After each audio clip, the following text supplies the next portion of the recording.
e o que fazer com esses pacientes. Então, vocês vão encontrar na literatura várias correntes. Vocês vão encontrar pessoas profissionais que advogam que sim, que a leucoplasia ela deve ser toda ela removida e essa leucoplasia deve ser feito cortes seriados de toda a leucoplasia, para que você possa identificar possíveis variações microscópicas que sugiram alguma malignidade ou tentar, na verdade, a pegada aqui é você tentar ter fator de predicção. E isso você não tem. Você sabe que quando você tira toda uma leucoplasia, você não está zerando o risco de câncer do paciente. Da mesma maneira que se a opção é por manter a mancha branca, esse paciente tem que entrar num esquema de controle um pouco mais intenso, um pouco mais rígido, para você perceber o que está acontecendo. E aí, ao invés de você fazer uma biópsia inicial, que não serve como fator de predicção, você vai fazer biópsia quando você tiver dúvida, quando você achar que alguma área daquela lesão está em malignização. E outro ponto extremamente importante é que se você optar pela remoção cirúrgica da lesão, você precisa, da mesma maneira, manter esse paciente em controle. Porque a mucosa da boca ela é muito ampla e você tem diferentes mucosas, dependendo de cada área anatômica. E você não sabe o comportamento biológico em cada uma dessas diferentes regiões. É muito distinto, por exemplo, do Papa Nicolau, lá do colo de útero, onde você está trabalhando com uma área anatômica pequena, limitada, específica, e onde você só tem um tipo de mucosa. Esse artigo ele é muito interessante, ele embasa muito do que a gente faz lá. Um artigo que foi publicado em 2006, é um estudo retrospectivo onde os caras avaliaram 269 lesões em 236 pacientes, todas elas leucoplasias. Só que alguns desses casos foram acompanhados por mais de 20 anos. E aí ele foi vendo como essas lesões foram se comportando ao longo de tanto tempo assim. Os que foram acompanhados por menos tempo foram acompanhados por 1 ano e 1 mês. Alguns casos foram biopsiados, outros não foram, e ele discute isso amplamente, e avaliou então o tipo clínico, a demarcação das lesões, tamanho, localização, displasia naqueles casos que foram biopsiados e associação ou não com o tabagismo. Na revisão de literatura dele, ele encontrou que as leucoplasias sofrem transformação maligna de 0,3 a 17,5%. A primeira questão importante assim, é que esse dado é um dado horrível, porque ele tem uma amplitude muito grande e ele não te dá segurança para trabalhar. E é claro que você vai ter uma amplitude maior ou menor dependendo do tipo de paciente que você selecionou. Na verdade, ele não estava preocupado com isso, ele estava preocupado em identificar qual seria essa variabilidade na literatura. Mas um ponto importante é que é um índice que é baixo na maioria das vezes. Você não vai ter índices tão altos assim. Então, quando você vê uma mancha branca, há tempo de manejar e conduzir o caso com tranquilidade. E também tem que lembrar que muitos pacientes que fazem lesões malignas, eles não passam por essa fase aqui da leucoplasia, da lesão cancerizada. Muitos desses pacientes eles já começam direto fazendo tumor. Recidivas de 10 a 20% daquelas que foram operadas. E a transformação maligna daquelas que recidivaram, quer dizer, dentro daquele ali de 10 a 20%, de 3 a 9%, que também é uma amplitude muito grande, porque você tem ali 3 vezes mais, do mínimo até o máximo, nessa variação que ele encontrou. O detalhe é que se um caso em particular tiver problemas, esse caso em particular, para aquele paciente, representou 100%. Então, o manejo ele tem que ser sempre criterioso, mas também você precisa ter a noção que você tem tranquilidade para fazer o acompanhamento e o tratamento dos pacientes.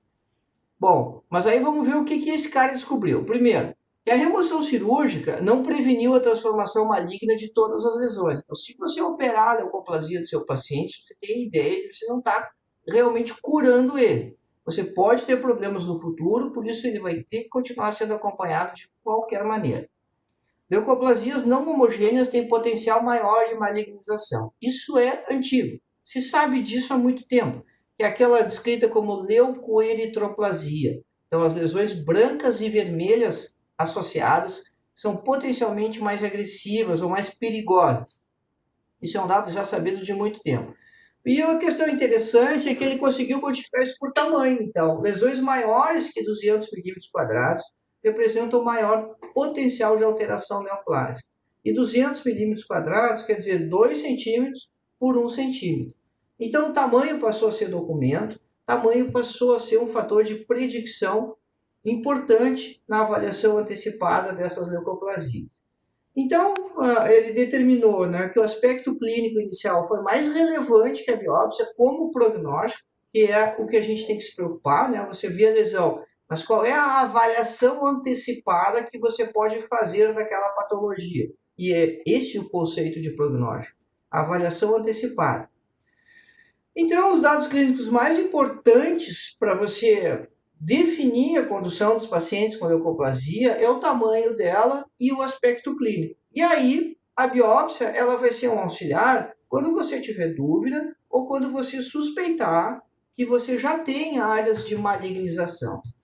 Olha só, basicamente os pacientes foram divididos em 3 grupos. O primeiro grupo, que é o grupo A, que é esse grupo que a gente está observando aqui, é o grupo que tinha as leucoplasias não homogêneas, ou seja, aquelas leucoeritroplasias.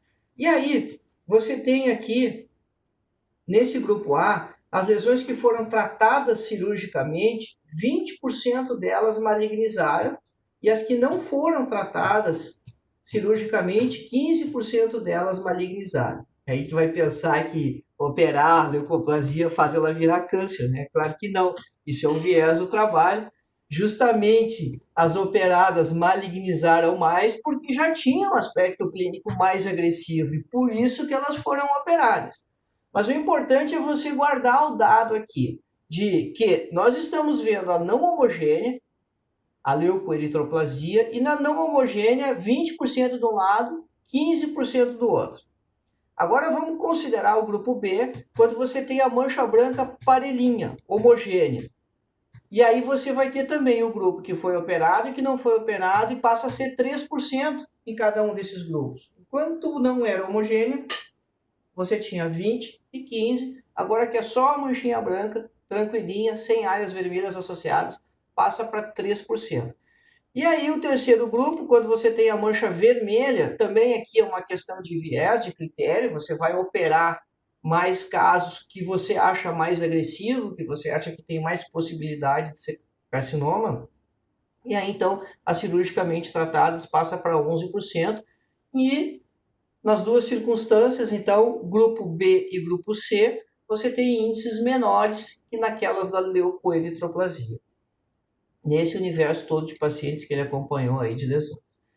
Então, vê bem, essas situações que você vê no lábio aqui, isso é uma situação muito comum no lábio da população brasileira, você observar os pacientes na rua, no ônibus, onde você for, você vai ver que é muito comum ver essas alterações de cor aqui, que parecem inocentes, mas você já vê áreas aonde a coloração do lábio não é mais homogênea, e aonde você vê áreas de descamação.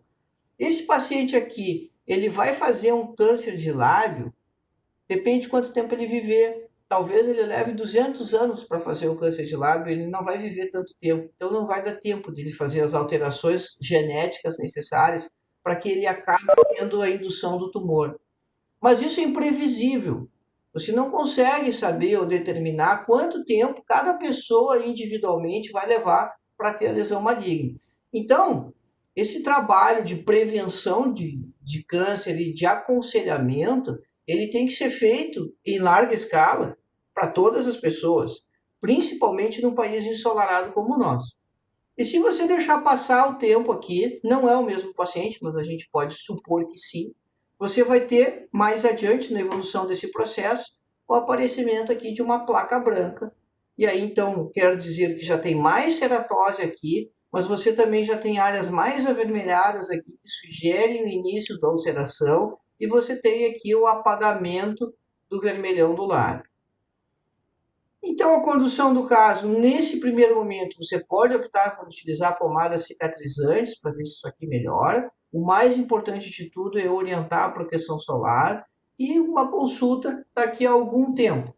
Como você vai mapear esses intervalos depende da severidade que você está observando. Normalmente, nós utilizamos como protocolo o primeiro retorno em 30 dias, porque essa é a primeira vez que a gente está vendo a lesão do paciente. E aí depois, dependendo então do aspecto clínico, do tamanho, de mais fatores etiológicos associados, por exemplo, o tabagismo, nós vamos passar isso aqui para 3 meses, 6 meses, eventualmente anual. Depende aí de cada caso. O que não pode é a gente negligenciar ou a gente fazer que não está percebendo, que não está vendo essas alterações que estão acontecendo aqui no lábio do paciente. Esse é um senhor com mais idade ainda, e essas alterações solares do lábio, elas têm essa característica de demorar, de levar tempo. É uma vida inteira de exposição solar. E se você fizer a biópsia dessas lesões, e essas alterações a gente chama genericamente elas de quelite actínica, microscopicamente você pode ter toda essa riqueza de imagens aqui. E como da mesma forma que acontece na leucoplasia, leucoplasia é um termo clínico, você não vai receber do patologista, dificilmente você vai receber do patologista um laudo dizendo leucoplasia. Usualmente, você vai receber um laudo que no máximo vai dizer compatível com os achados clínicos de leucoplasia, mas vai vir com a descrição microscópica, porque a leucoplasia é um termo clínico e o cara não enxerga nada branco lá no microscópio. Então, na quelite actínica também vai acontecer uma situação semelhante e você pode ter o mesmo tipo de imagem microscópica. Se você está lembrado lá das suas aulas de histologia, aqui está a superfície do epitélio, você deve ter aqui de 5 a 6 camadas que formam esse epitélio, e olha só como esse epitélio aqui está hiperplásico. Ele vai até lá embaixo. Então, olha só como ele está hiperplástico aqui, como você tem muitas camadas. A camada de ceratina, essa área mais avermelhada, ela também está extremamente espessa. Ela costuma ser bem fina, talvez ter no máximo esse diâmetro aqui. E quando você tem núcleos aqui, você tem o que se chama de paraceratose, porque o normal é que você não tenha mais núcleos de células aqui. E como você tem excesso, você tem hiperceratose. Então tem hiperparaceratose, pode vir só um termo, só vir outro. Quando essa camada intermediária aqui está aumentada, a gente chama isso de acantose. E aqui no meio você tem ceratina sendo formada, e era para ela estar lá na superfície. Então são pérolas de ceratina. Aí você vai somando alterações. Aqui há um componente inflamatório, aqui junto à camada basal mononuclear. Esse componente inflamatório é resultado, é um achado também frequente na quelite actínica. Ainda, né, se fosse enriquecer ainda mais a descrição, você poderia descrever como algum grau de atipia celular, porque epitélio é algo monótono, como uma parede de azulejo.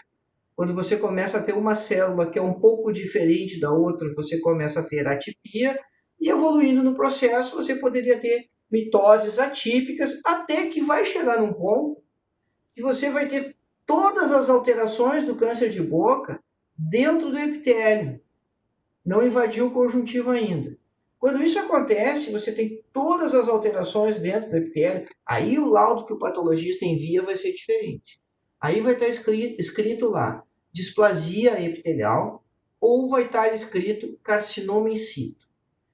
E nessas circunstâncias, quando você tem a displasia epitelial ou o carcinoma in situ, aí o paciente tem que ser tratado como se ele tivesse realmente já um carcinoma. Porque você não sabe se um pouco mais adiante ou um pouco antes do tecido, naquela região que você fez a biópsia, já não há ali uma área de invasão. E se houver uma área de invasão que não se sabe, o tumor vai continuar progredindo, vai continuar aumentando e proliferando.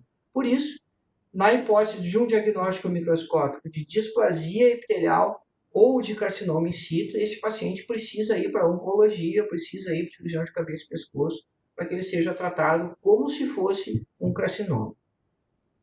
Na maioria das vezes, né, as alterações da quelite actínica elas são inocentes, a gente tem a oportunidade de surpreender isso bem no início. E ainda, falando das manchas brancas, é importantíssimo a gente estabelecer o diagnóstico diferencial com ceratose friccional, que é uma lesão branca também, mas não é uma leucoplasia. Quando você tem ceratose friccional, você tem um agente etiológico ali. Leucoplasia, por definição, Essa definição da Organização Mundial da Saúde é o seguinte: é uma mancha branca que não sai raspando e que não pode ser confundida com nenhuma outra lesão. Então, parte do pressuposto que você conhece todo o universo de lesões possíveis e aí você vai diagnosticar por exclusão. É assim. Então, você não fechou com nada e ela é ainda idiopática. Mas se considera que o tabagismo é aceito como uma causa, né? Por isso, então, não pode ser idiopática nessa possibilidade de aparecimento de leucoplasias. E, portanto, se você tem a borda da dentadura atuando aqui, ou flanco da PPR, isso não é uma leucoplasia.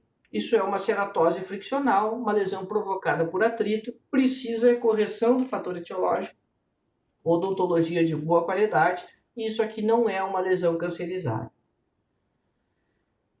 Claro que no dia a dia do atendimento dos pacientes, da clínica, a coisa pode vir um pouco mais temperada, e aí você tem uma hiperplasia fibrosa.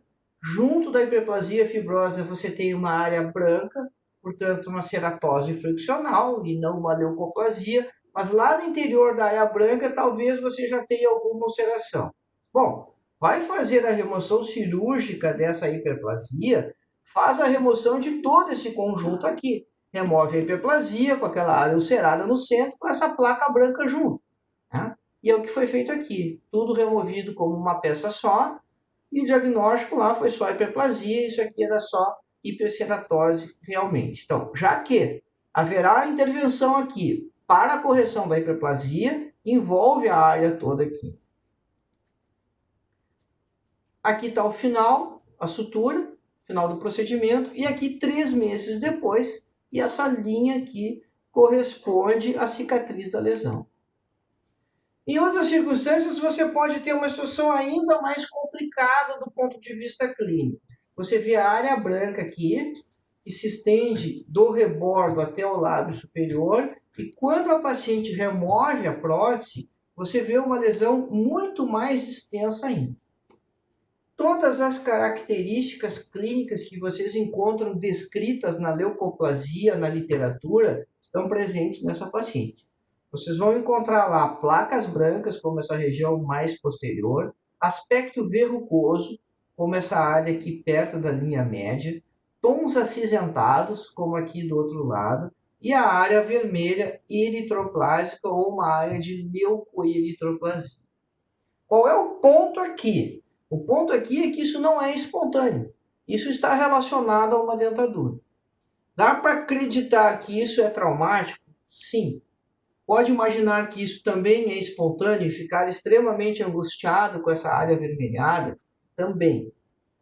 Uma das condutas seria remover a prótese, evitar o uso por pelo menos uma semana, fazer o ajuste da prótese, ou uma terceira alternativa, fazer uma biópsia já aqui imediatamente, porque vocês ficaram extremamente preocupados com aquela área avermelhada ali.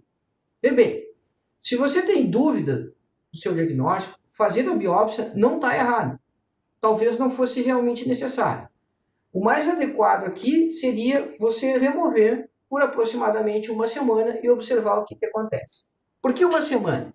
Você sabe, pelas suas cirurgias, pela remoção das suas suturas, que em uma semana a mucosa cicatriza. Esse é o tempo de cicatrização normal do epitélio. Então, você talvez não tenha cura da lesão em uma semana, mas se isso aqui for recortado, a prótese, ou o paciente não usar a prótese, isso tem que mudar de aspecto para melhor em uma semana. E nós também sabemos que aquele tempo de malignização das leucoplasias, ele não é imediato. A gente tem dias aqui para fazer esse manejo. Se passado uma semana, ou 10 dias talvez, não houver a melhora, principalmente dessa área aqui, se o paciente não tiver com a prótese, aí sim você tem que biopsiar imediatamente esse caso. Então, o que eu estou tentando dizer é que você precisa estabelecer parâmetros e critérios clínicos para o acompanhamento ou manejo dessas lesões, em que, em algumas circunstâncias, você vai precisar determinar a biópsia, em outras, você pode ter a tranquilidade de acompanhar a evolução do caso. Bom, agora aqui mudou de figura. Por que mudou de figura? Porque não há um agente etiológico estabelecido, você não consegue determinar, não tem nenhuma borda de dente ou aresta de prótese que fosse lá nessa região sublingual, bem distante. Você tem uma placa branca e você tem uma área central aqui, que olhando assim naturalmente não parece estar ulcerada, olhando com maior aumento também, mas há dúvida. Bom, se você suspeita de malignidade, a indicação é de biópsia parcial, por menor que seja a lesão. Simplesmente porque depois o cirurgião oncológico não consegue estabelecer margens cirúrgicas, margens de segurança para a cirurgia dele a partir de uma cicatriz. Então, numa situação como essa, você vai ter que remover metade da lesão. Então, a gente fez uma biópsia que passou aqui e veio para cá. E essa metade posterior ficou. E por que a gente tirou a metade anterior e não tirou a metade posterior? Só porque é mais fácil, né? Por que eu vou fazer um procedimento mais difícil? Então, opa, fiz a incisão aqui, fiz a incisão aqui. Qual é a conversa com esse paciente? A conversa é a seguinte: olha, nós precisamos dar nome e sobrenome para sua lesão, ter um diagnóstico conclusivo, e por isso nós vamos tirar só parte dela. Dependendo do resultado, a gente não precisa fazer mais nada. Dependendo, a gente retira a outra metade. E uma terceira hipótese é o senhor ter que ser tratado com outro colega, se esse problema não for um problema da área que eu sou habilitado para lhe tratar. E assim as coisas funcionam com tranquilidade e a gente faz o procedimento que é adequado. E qual é? Suspeita de malignidade, faz biópsia parcial, não faz biópsia total. Tem uma questão legal aí também, né, gente? Que carcinoma só pode ser tratado por médico. Não interessa o tamanho, não interessa a localização. Por isso, a gente é literalmente proibido de tratar câncer, né? Isso é, se nós tratarmos câncer, é exercício legal da medicina, na verdade. Então, que se ter esse cuidado também com aquilo que a gente está fazendo.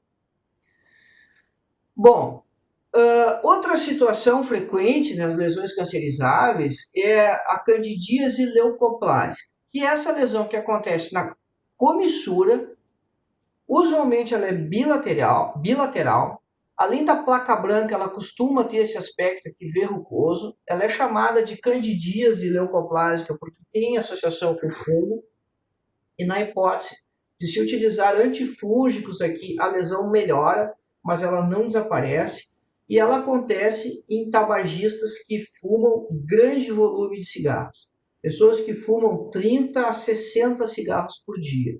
Então, ao mesmo tempo que ela tem essa relação com a cândida e melhora com o antifúngico, ela é muito relacionada e dependente do tabagismo e em pessoas que fumam muito.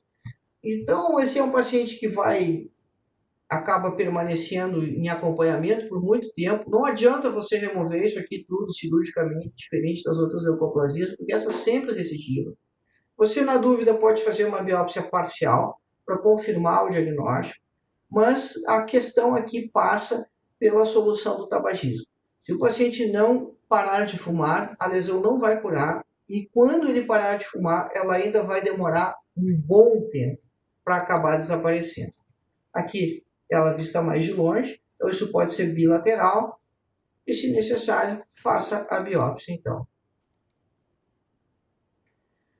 Aqui uma leucoplasia, então, daquela que encaixa perfeitamente na definição da Organização Mundial da Saúde, ela é idiopática, uma mancha branca, aqui junto ao rebordo. Eventualmente você pode pensar que isso é uma ceratose friccional em função da escovação, investigue, se for preciso, peça para o paciente trazer a escova para você ver qual escova que ele está utilizando e como ele está utilizando para excluir essa possibilidade. Caso contrário, não achou agente causal, leucoplasia, então mantenha o paciente em acompanhamento. Esse é um tabagista e veja que ele faz múltiplas áreas brancas lá no palato, né, muito vizinhas, muito próximas, e ainda tem essa pigmentação escurecida, que é algo muito frequente nos tabagistas também. Isso é descrito como melanose do fumante ou melanose do tabagista. A melanose por si, ela não é uma lesão cancerizável. As leucoplasias, sim, essas são consideradas lesões cancerizáveis. Até que, na evolução da história, o paciente pode, ou então já começar imediatamente, fazer um carcinoma, como esse aqui na região posterior.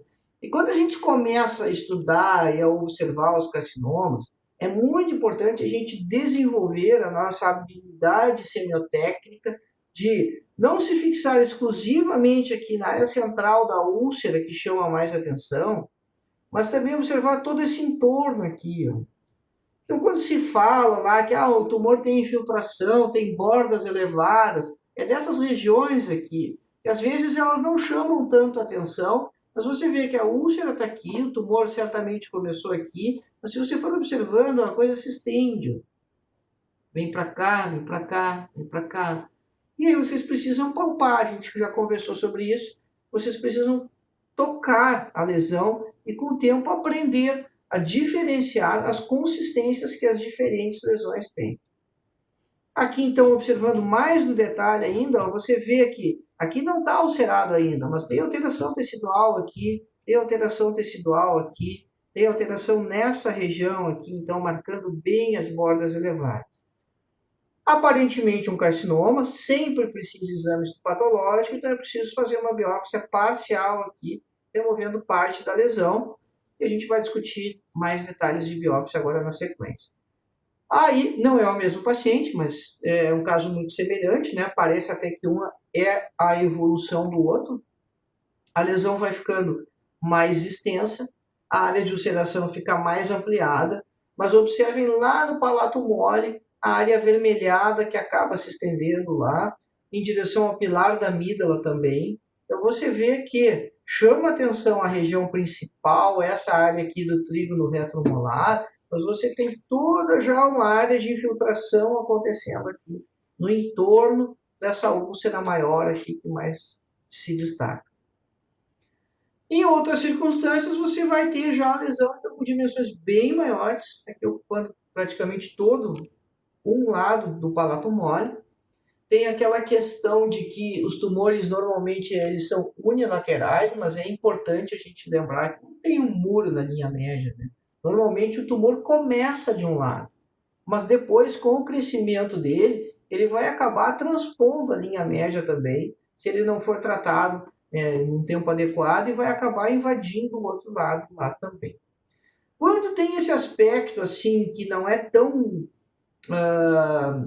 aquela úlcera tão infiltrativa, tão agressiva, ela tem assim aqui, nesse caso, um leve componente exofítico, uma superfície mais irregular, tem que estar incluído aqui no diagnóstico diferencial para coccidioidomicose.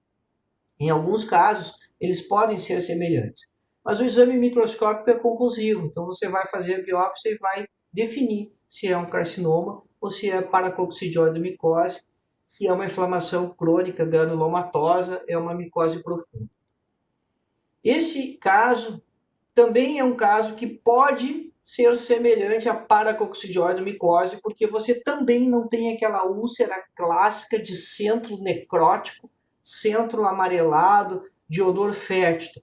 Você tem uma lesão eminentemente eritroplásica e aqui passou a linha média de uma forma muito clara, o que também acontece na paracoco, porque é uma infecção. Mas, apesar de tudo, você tem uma situação aqui muito típica dos carcinomas, que é a alteração anatômica. Olha a deformação que está acontecendo na úvula. Então, a infiltração tumoral, ela faz isso, ela tem essa característica de alterar anatomicamente as estruturas. Mesmo então que não tenha aquele padrão necrótico central, e aquilo é uma característica do crescimento muito rápido no tumor. Quando ele é muito indiferenciado, ele cresce muito rápido, não dá tempo de construir um sistema vascular de nutrição adequado, e as áreas centrais acabam necrosando.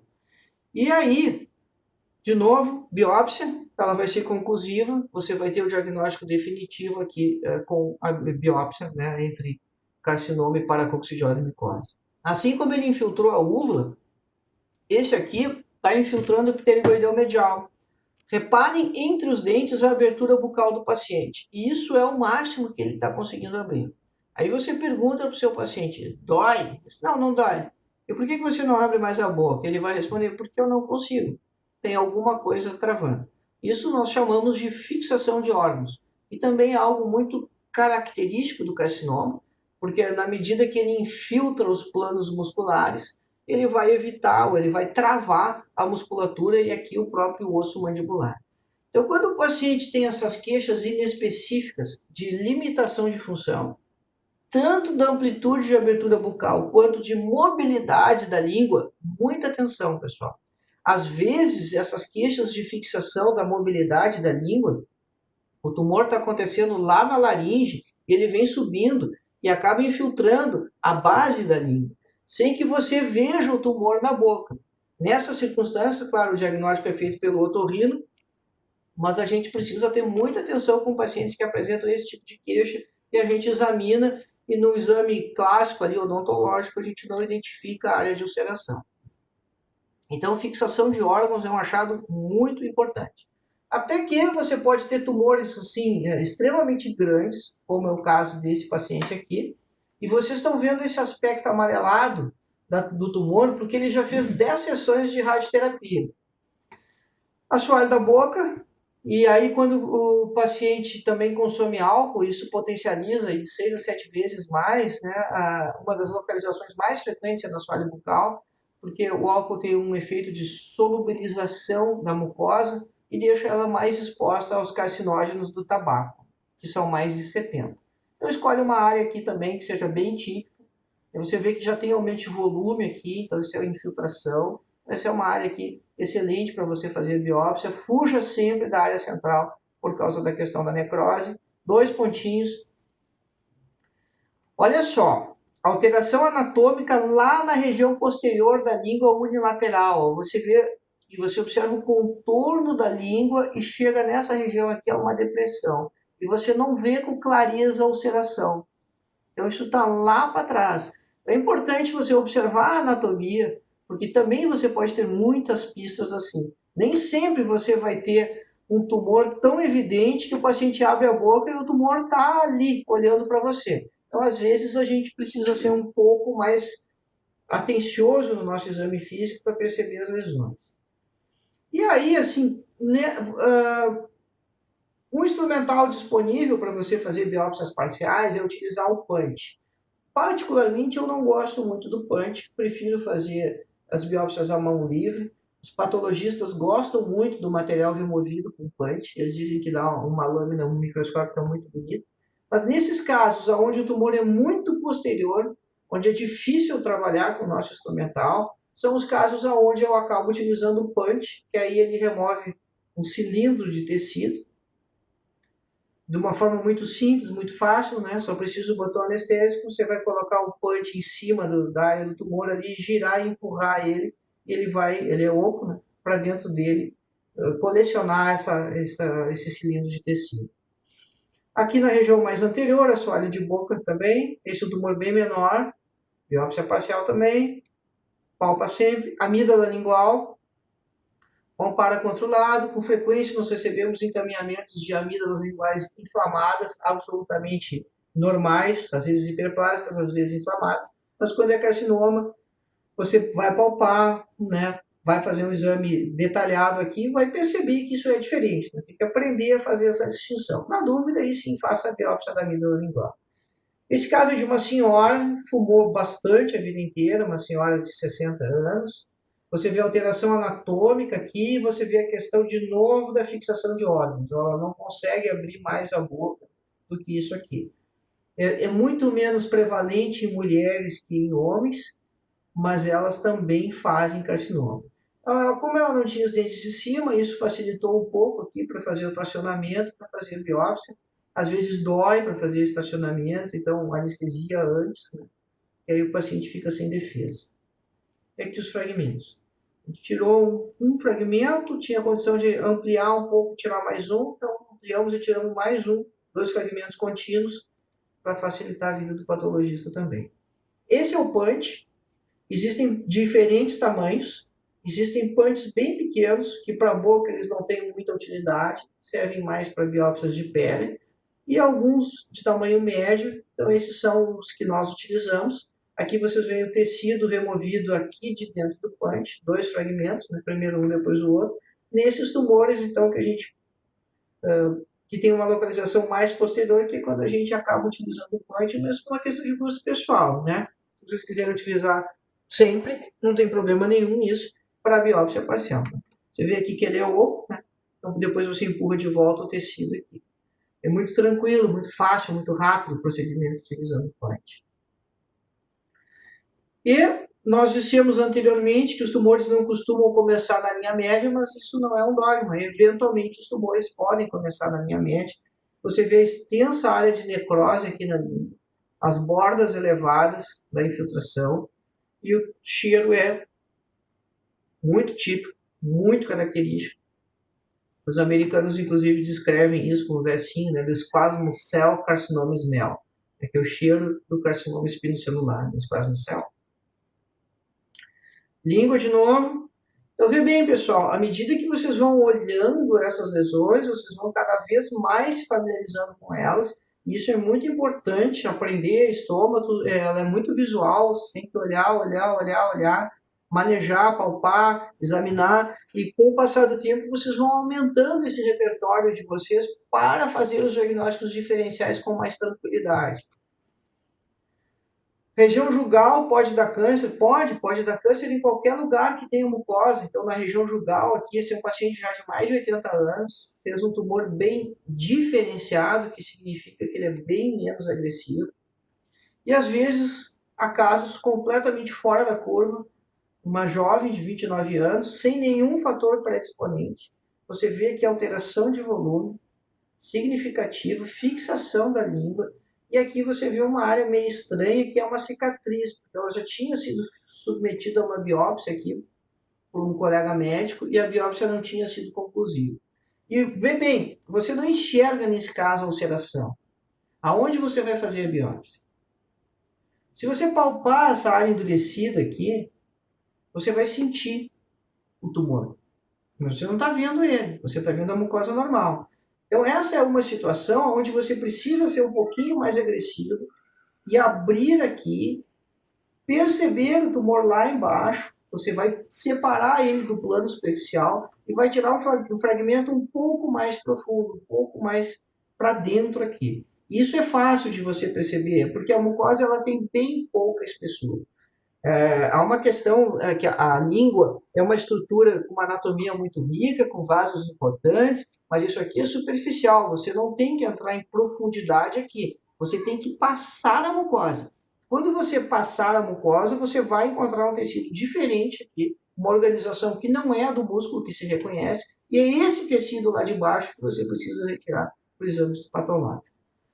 Bom, questão do lábio, questão do sol, tem uma história, né? As pessoas não tomavam sol antes, né? Nos anos 20, a Coco Chanel dormiu no deck do navio fazendo um cruzeiro, acordou bronzeada, e aí as pessoas começaram a tomar sol. Em 1943 foi inventado o ácido paramido benzoico, que foi o primeiro filtro solar. Em 57 a França lançou o biquíni, e aí então a história do sol ganhou muito mais força ainda. E nos anos 60, o primeiro protetor solar com proteção UVB, a radiação ultravioleta, mas acontece o seguinte, nessa época tinha camada de ozônio. A partir dos anos 60 foi que se descobriu que não tinha mais a proteção natural da camada de ozônio, que nessas décadas anteriores, no início da exposição ao sol, ela acontecia. Então, em 74, só que foi descoberto que o CFC destruía a camada de ozônio. Olha como a gente anda atrás aqui, né? Em 78, né, a Food and Drug Administration, Estados Unidos, obrigou o fator de proteção solar nos bronzeadores norte-americanos. Em 78. Aqui isso chegou muito tempo depois. Em 87 só veio o primeiro acordo para proteção da camada de ozônio. Se sabe que esses acordos na ONU eles são protocolos de intenção, né? Se o país assinou, mas não cumprir, azar, né? Não é que está tudo bem, mas azar, paciência. E em 1990, os primeiros filtros com a proteção UVA. Então, precisa tempo. Normalmente são pacientes com mais idade, então uma vida inteira se expondo ao sol. E aí você vai fazer alterações como essas aqui, úlceras que são endurecidas, que certamente esse paciente passou por todas aquelas fases da quelite actínica, diferente do câncer dentro da boca, que às vezes a lesão já irrompe de forma agressiva como um carcinoma. Normalmente no lábio você vai tendo todas aquelas lesões cancerizáveis, aquelas alterações progressivas até fazer a ulceração, né? E muita gente de pele clara.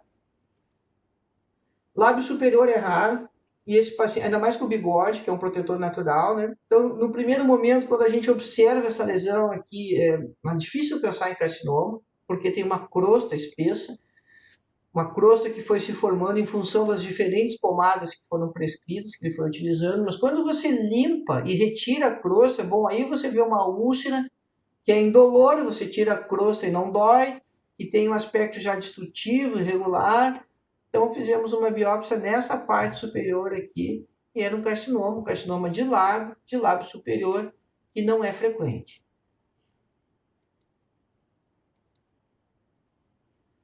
Esse outro paciente também era um paciente que teve uma vida inteira de exposição ao sol, ele era operador de guindaste no Superporto em Rio Grande, fazia 2 anos que estava aposentado, e 2 anos depois ele fez o carcinoma. Pô, 2 anos depois que ele não estava mais no sol, as alterações elas são cumulativas. Mesmo que ele não se expusesse tanto quanto antes, ele já tinha acúmulo de alterações genéticas que acabaram levando ao aparecimento do tumor. Duas questões importantes é que o câncer de lábio tem um bom prognóstico, os pacientes curam, e que ele dificilmente dá metástases, né, o que é muito bom também. Mas se você observar de novo a questão semiotécnica, você vê que tem alteração até contralateral, você vê que uma área de infiltração extensa, se você palpar isso aqui tudo endurecido, né, então a cirurgia vai envolver toda essa área aqui. Sempre chama mais atenção a área da ulceração, mas a gente consegue observar que tem tumor aqui já bem distribuído, mais ou menos em toda essa região que está marcada. Bom, a respeito do carcinoma espinocelular, ainda tem uma variação, que é o carcinoma verrucoso. Foi descrito em 1948, ele representa 5% dos carcinomas espinocelulares. Vê bem, pessoal, quando a gente fala aí dessa epidemiologia dos tumores, a gente sempre diz assim, 90 ou 95% do câncer de boca é carcinoma espinocelular. Verdade. Os outros 5 a 10% vão ser sarcomas. E daqueles 90% a 95%, vai ter 5% daquele universo lá, que são os carcinomas verrucosos. Que é um tumor bem diferenciado, pacientes de mais idade e que também não costuma dar metástases. Portanto, é um tumor assim, de um manejo tranquilo. 50% mucosa jugal, 30% na gengiva. A maioria dos pacientes tem mais de 50 anos, mas a gente acaba vendo isso, pacientes já com 70 e tantos, 80 anos. São lesões como essa, é verrucoso porque ele tem esse aspecto exofítico aqui. Essa lesão da mucosa jugal ela é bem típica, bem característica. Essa lesão da maxila ela não é tão típica. O aspecto clássico é esse aqui da mucosa jugal, né? Algo exofítico, exuberante. E talvez por ter essa característica mais exofítica, que tenha bom prognóstico e que não dê metástase. Diagnóstico sempre por biópsia.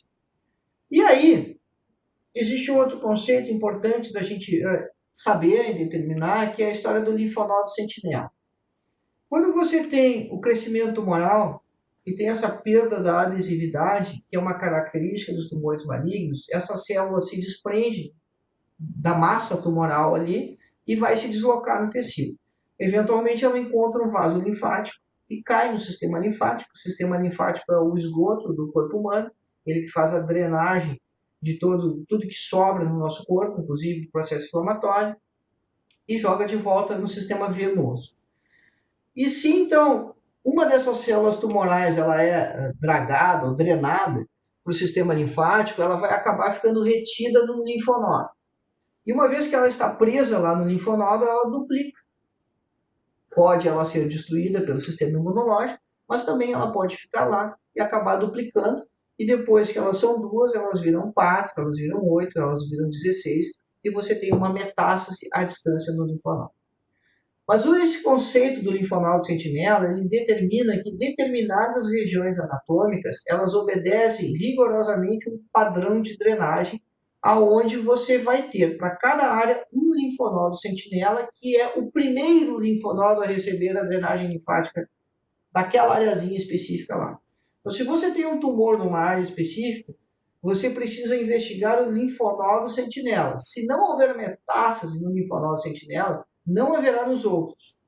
Isso permite um planejamento cirúrgico com menos mutilação, com menos agressividade.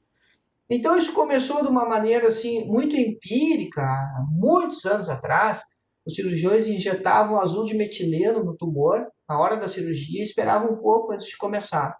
E aí quando fazia o acesso cervical, que abria o pescoço, você via o azul de metileno pintando alguns linfonodos. Então aqueles era para onde estava drenando, aqueles eram que invariavelmente teriam que ser removidos no esvaziamento cervical. Apesar de que no esvaziamento cervical eles não vão catando linfonodo por linfonodo, eles saem em bloco, saem em massa. Mas hoje isso mudou bastante, então isso hoje é feito com a medicina nuclear, com cintilografia, você injeta um radioisótopo e faz esse mapeamento. Isso começou a ser muito bem determinado primeiro para o câncer de mama, para os linfonodos subaxilares, e agora isso vem sendo cada vez mais trabalhado e desenvolvido para o câncer de boca também. Então, o pescoço é uma estrutura extremamente importante, a gente comentou isso nas outras aulas de avaliação. Você precisa sempre palpar o pescoço, e você não palpa isso de forma aleatória, né? Você sabe da anatomia onde estão as principais cadeias linfáticas e é atrás delas que você tem que ir. E quando o tumor já deu metástase a tempo, você vai ver, isso é visível. Mas o interessante é você examinar sempre para tentar identificar essas lesões quando elas ainda são pequenas. O linfonodo tumoral, ele é fixo quando ele é grande, porque aí o tumor já rompeu a cápsula e é aquele conceito que a gente acabou de conversar de fixação de órgãos. Então, o caranguejo rompe a cápsula do linfonodo e as garras, né, a infiltração tumoral vai para o tecido em torno e você não consegue mais movimentar o linfonodo. Mas se ainda não houve isso, o linfonodo tumoral ele também vai ser móvel, mas vai ser indolor, diferente do linfonodo inflamatório. Em algumas circunstâncias, isso pode tornar-se muito grande, com proporções gigantescas. É claro que um paciente que tem um volume tumoral desse tamanho, ele tem risco de morte a qualquer instante. Esse tumor acaba infiltrando também a parede carotídea e essa erosão na carótida vai acabar provocando em algum momento o rompimento dela. Alguns pacientes com metástase cervical, eles morrem de hemorragia por rompimento carotídeo. E aí, então, o que mais que aparece, então, naquele outro universo lá, né, dos 5 a 10%? O melanoma intrabucal é muito agressivo. A taxa de sobrevida para 5 anos é baixíssima, é muito, muito baixa. Aqui vocês estão vendo no rebordo superior, paciente de 34 anos, e aí passaram-se 6 meses até ele chegar para a gente. Aquela foto inicial não fomos nós que fizemos. E aqui vocês têm, não nem dá 6 meses, dá uns 4 meses de evolução entre uma foto e outra. Olha que interessante, aqui no palato não tem tumor, né? Mas em compensação aqui na região vestibular o volume já é muito grande. Então escolhe uma areazinha aqui, né? Remove uma dessas áreas escurecidas aqui, tiramos 2 fragmentos para fechar o diagnóstico. E aí quando a gente fala de carcinoma, nós estamos falando de tumores malignos de origem epitelial. O melanoma é de origem epitelial porque o melanócito é uma célula de origem epitelial, um constituinte do epitélio. Quando a gente fala de tumores de origem no tecido conjuntivo, nós estamos falando dos sarcomas. E para sarcomas, é muito importante a gente lembrar de leucemias e linfomas, que são coisas diferentes, porque a leucemia você não tem o tumor sólido, os linfomas você vai ter.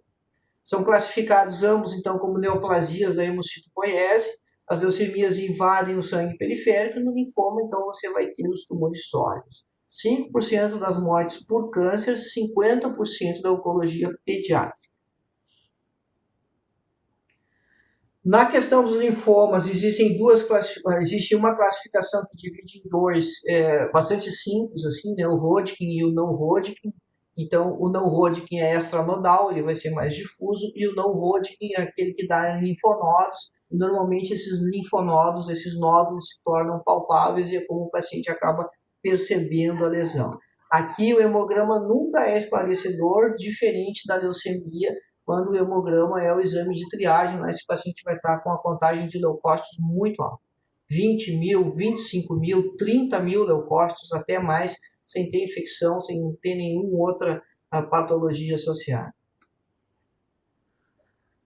Isso que está escrito aqui, né? Leucocitose sem causa clínica evidente, aí depois eu aprofundo a investigação, mas uma leucocitose significativa, né? Não é 12, 15 mil neutrófilos, não, é 20 mil leucócitos para cima. E olha só que interessante, né? Na leucemia linfocitária aguda, 89% dos pacientes apresentam problemas bucais no início da doença. Cara, é quase todo mundo. Em cada 10 pacientes, 9 têm problemas bucais. E desses, 22 é a motivação para consulta. Então, a cada 10 casos de leucemia, 2 procuram o dentista por causa das alterações bucais. Que são sangramentos ou úlceras agressivas, intensas, começaram há pouco tempo. O contraste ficou horrível aqui, mas vamos lá. Início explosivo, sangramento gengival, petecas, hematomas, equimoses, ulceração bucal, infecção gengival e hiperplasia gengival. Então, o paciente não tem história clínica, médica, odontológica significativa, começou a apresentar sangramentos gengivais com úlceras rasas, às vezes, região anterior, bateria labial, ou começou a aparecer úlceras em região jugal, até na língua, que são indolores, que tem um aspecto agressivo, assim, e que aquilo teve uma evolução muito rápida e não tem razão para aquilo, se liga. Né? Hemograma obrigatório pode ser leucemia. E quando a gente está tratando dos linfomas, então, bom, os linfomas intrabucais, eles são lesões agressivas. Eles têm um aspecto sempre, sim, muito mais assustador do que o próprio carcinoma espinocelular.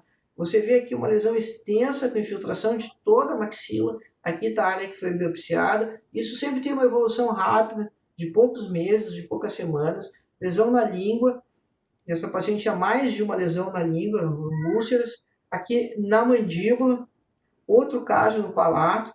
Então, sempre é um aspecto muito agressivo e vê que não tem aquela característica da ulceração do carcinoma, né? Você vê que tem áreas de necrose, mas você vê também áreas muito exuberantes, como fossem exofíticas. Então, escolhe uma delas para fazer a biópsia parcial. Esses pacientes, depois o material passa por um painel de imunistoquímica para dar nome e sobrenome para o linfoma e só depois o protocolo de quimioterapia é escolhido. Aqui vocês veem um linfoma no palato, que foi feita a biópsia aqui nessa região. Isso branco aqui é o bicril, é o fio de sutura, 7 dias depois. Mas você vê uma área escurecida aqui também. Isso aqui é sarcoma de Kaposi, que é outro tipo, então, de sarcoma. E aqui você vê um pouquinho de candidíase. Então, você tem uma senhora fazendo 3 lesões diferentes simultâneas, 2 tumorais, o que você tem que pensar? Pensar em AIDS. Ela tinha AIDS e não sabia. Né? Então, ela acabou descobrindo tardiamente, porque já estava fazendo múltiplas lesões simultâneas. Isso é típico da imunodepressão severa, é típico do paciente aidético, sendo que 2 delas malignas, né? O sarcoma de Kaposi, essas áreas escurecidas aqui, e o linfoma aqui. E aqui você vê o aspecto de uma lâmina, de um sarcoma, de um linfoma desses. Vê que você não consegue diferenciar nada aqui. É tudo muito igual. Tem uma grande população celular que você não consegue perceber qual é a natureza dela. De vez em quando tem uma celulinha mais escurecida, outra, você não sabe com quem você está lidando. Por isso que a imunistoquímica é tão importante. E aí, na imunistoquímica, você vai sempre ver uma lâmina que ela tem marrom e azul. Então, você vai fazer curso de dentística, o cara mostra a imunistoquímica da polpa para mostrar que não sei o quê. Vai fazer curso de pele, os caras mostram a imunistoquímica do ligamento periodontal e ainda dizem assim, você está vendo que marcou ali? Marcou para quê? A cor é sempre a mesma, o cara tem que te dizer qual foi a proteína que foi pesquisada aqui, porque as lâminas elas são sempre iguais. Então, quem faz a lâmina tem que anotar na lâmina e dizer para você, aqui a gente procurou proteína citoqueratina, sei lá, procuramos citoqueratina para saber se era uma célula epitelial. Procuramos CD4, e aí você vai colocar um antígeno para aquela proteína que você está procurando. E aí o antígeno vai ligar nela. Aí você joga o marrom para ligar no antígeno, para pintar o antígeno. E você bota um azulzinho para dar contraste. Então o esquema é sempre esse. Só que qual foi o antígeno que foi usado para fazer a ligação aqui, ou qual foi a proteína que você estava ligando aqui, procurando, isso aí você não sabe, o cara que tem que dizer. E aí, como você vai ter diferentes populações celulares, e algumas vão marcar e outras não vão, tem que fazer vários.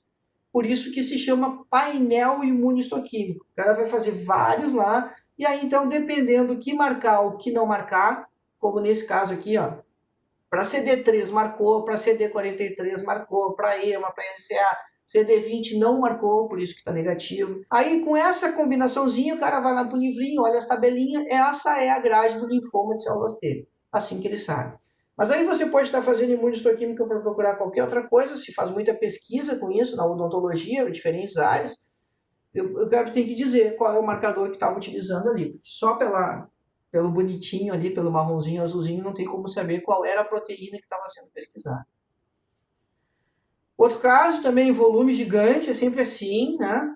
Essa aí o colega fez até um recorte na dentadura, nada errado com isso, ele não fez para tratar a paciente, né? Ele fez enquanto ela estava aguardando o encaminhamento para ela poder ter estética ali, da maneira que ela estava conseguindo poder se alimentar. Não foi nada paliativo. Olha só, esse rapaz, ele tá com a boca entreaberta, né? Eu fiz a foto do aumento de volume na face dele aqui, ó. Mas na verdade, o tumor já tá lá, ó. E aí, quando ele abre a boca, envolve dentes, envolve o palato, a região vestibular. Então, escolhe uma área aqui, uma área superficial, você não precisa ir lá para a intimidade do tumor, e faz uma biópsia parcial aqui em alguma dessas regiões. E mais raramente ainda, você vai ter o plasmocitoma, sangra bastante, às vezes dá um susto na gente. Biópsia parcial, sempre, né? Aí não esperava que fosse um plasmocitoma, né? De origem plasmócita.